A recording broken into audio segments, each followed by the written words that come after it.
على كرسي متحرك وبنتها بالمايو. غادة عبد الرازق تتعرض لإصابة مفاجئة وروتانا بظهور مثير في حمام السباحة. كشفت الفنانة غادة عبد الرازق عن تعرضها لإصابة في قدمها واستعانت بكرسي متحرك للتنقل من مكان لآخر. وظهرت غادة عبد الرازق في مقطع فيديو أثناء تواجدها في الساحل الشمالي لقضاء أجازتها، وظهرت بكسر في قدمها.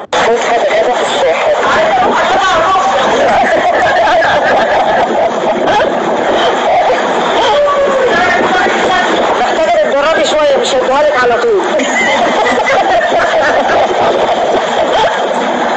وكانت برفقة غادة عبد الرازق بنتها الوحيدة روتانا، واللي ظهرت بمقطع فيديو هي الأخرى وهي بالمايو المثير داخل حمام السباحة. ده مع بعضنا زي ما انت وزي ما انا، نكبر سوا ونفضل سوا، نلعب سوا ونضحك سوا، نفرفش سوا ندردش سوا، نهزر سوا نتنزل سوا، كل سنة بينا تعدي حلوة تعدي هوا.